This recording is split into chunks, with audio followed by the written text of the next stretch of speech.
હું કેતન મનુભાઈ રસાણીયા અમદાવાદ શહેર રાણાદાર મોચી જ્ઞાતિના ટ્રસ્ટી તરીકે હાલ હું મંત્રીના પદ પર છું.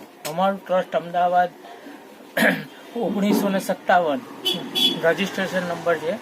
એ ટ્રસ્ટી મંડળમાં હું સભ્ય તરીકે છું અને આ ટ્રસ્ટના સંચાલન તરીકે એક મંદિર જે એવું કે ગીતા મંદિર એસટી બસ સ્ટેન્ડની આગળ ન્યૂ કોટન લક્ષ્મી કોટન મિલની બાજુમાં આવેલું છે. એ મંદિર એક ઐતિહાસિક મંદિર છે. માતા બહુચરનું મંદિર છે. એ મંદિર ગિફ્ટ તરીકે અહમદ શાહ બાદશાહે આપેલું હતું. એ મંદિર અહમદ શાહ બાદશાહના વખતનું છે.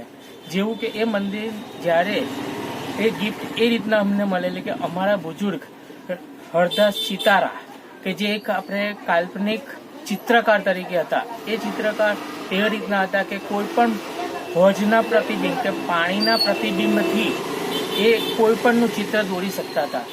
આવો જ એક પડકાર એમને અહમદ શાહ બાદશાહે આપ્યો કે મારી રાણીનું એક એવું ચિત્ર બનાવો કે એને જોયા વગર તમે ચિત્ર એમનું કમ્પ્લીટ કરો. એવું આ પડકાર હરદાસ સિતારાએ પોતે સ્વીકાર્યો. પણ એમની એક શરત એવી હતી કે તમે પાણીના હોજના પ્રતિબિંબના આધારે હું એ રાણીનું પિક્ચર બનાવી શકીશ.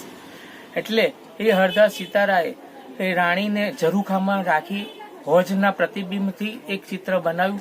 એ ચિત્ર એવું આબેહૂબ બન્યું કે રાણીને આબળે એવું બધું. પણ એક ખોટ એવી પડી કે જ્યારે ચિત્રકાર ચિત્ર પોતાનું સમાપ્ત કરીને ગયા તો માખી આવી અને રાણીના જાંઘ ઉપર બેસી ગઈ. એટલે આખું ચિત્ર કાલ્પનિક જે હતું એ બેહુદું થઈ ગયું. પણ એમણે એવું કીધું કે મારી માતા જે કરે એ સાચું. એમની આદેશથી આ વસ્તુ થઈ. એટલે એ પછી એમણે એ ચિત્રને મૂકી અને બીજે દિવસે રાજાએ એવું કીધું કે આ ચિત્ર લઈને આવજો. એ ચિત્ર લઈને જ્યારે ગયા ત્યારે રાજાએ જોયું કે આ તો આ છે. ત્યારે એમણે માતાજીનું નામ દઈ અને એવું કીધું કે રાણીના જાંઘ ઉપર આ વસ્તુ હશે. એટલે જ ત્યારે રાજાએ એમ જ્યારે રાણીને ચેક કરી ત્યારે ત્યાં એ રાણીના એ જગ્યા ઉપર તિલ હતું.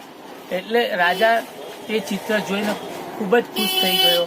પછી એને એમ કીધું કે તને ભાઈ ચાબુકવાર જગ્યા આપવામાં આવશે, તું કાલે સવારે ચાબુકવાર જગ્યા લેવા માટે આવજે.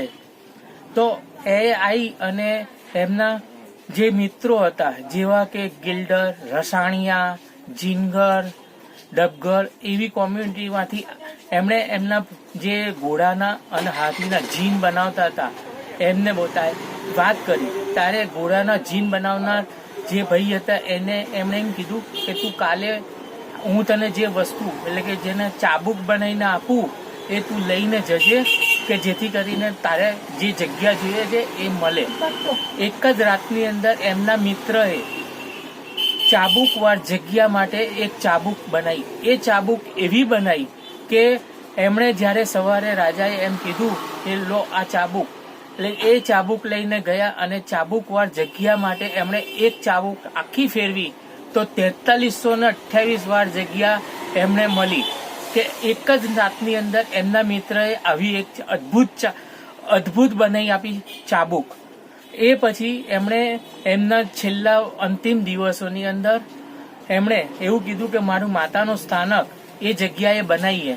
તો એમણે બહુચર માતાનું સ્થાનક બનાવ્યું. એ બહુચર માતાનું સ્થાનક જ્યારે મોહમ્મદ બેગડો આખા ગુજરાત જેવું કે અમદાવાદની અંદર સમગ્ર લૂંટફાટ કરવા, મંદિરો તોડવા આવ્યો ત્યારે એ આમ હરદાસ સિતારાએ પોતે એમણે આજીજી કરી કે મારી માતાનું સ્થાનક ના તૂટે.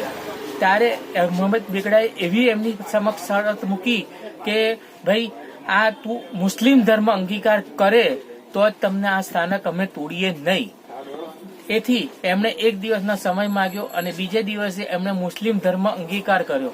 જેવો કે મુસ્લિમ ધર્મ અંગીકાર કર્યો ત્યારે હિન્દુ શાસ્ત્રમાં એ વખતે એવું કહેવાતું હતું કે મંદિરની અંદર તમે કોઈ પણ મુસ્લિમ જઈ ના શકે.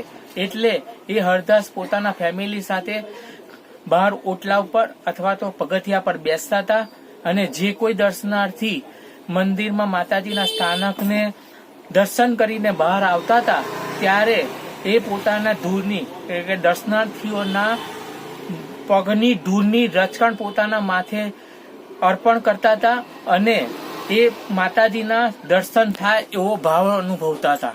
એ દરમિયાન આપણે ફૂલની રક્ષણ લઈ જાય છે, દર્શનાર્થીઓને જોઈએ એવી સેવા આપે છે. અને એ દરમિયાન એમને મંદિરની પાછળ એમની પોતાની સમાધિઓ છે. એમના પરિવારની અંદર એક એમની પોતાની પત્ની અને 3 બાળકો હતા. હાલના એ જગ્યા પર મંદિરની ત્યાં જે લોકો એમ કહે છે કે દરગાહ છે, પણ દરગાહ નથી. એ માતાજીને સ્થાનક સાચવવા માટેના હરદાસની સમાધિ આવેલી છે. આ ફેરી અત્યારે અમે ટ્રસ્ટી મંડળ તરીકે બંધારણ મુજબ એ મંદિરમાં આસો સુદ આઠમને સવારે હવન કરીએ છીએ. ચૈત્ર સુદ આઠમને સવારે હવન કરીએ છીએ અને આસો સુદ આઠમને રાત્રિ હવન પણ થાય છે, કે જે આખા સમગ્ર અમદાવાદની અંદર જૂજ મંદિરોમાં થાય છે. જેવું કે ભદ્રકાળી મંદિરની અંદર પણ આસો સુદ આઠમને રાત્રે હવન થાય છે. એ જ રીતના આસો સુદ આઠમે આ જ મંદિરની અંદર રાત્રિ હવન થાય છે. એ ઉપરાંત અમે આ મંદિરની અંદર માગસર સુદ બીજ કે જેવી કે બહુચર માતાનો પ્રાગટ્ય દિવસ કહેવાય કે બહુચર માતાની બર્થડે કહેવાય, એ ના તરફથી અમે માતાજીનો અંકુટ પણ કરીએ છીએ. બસ આ જ અમારી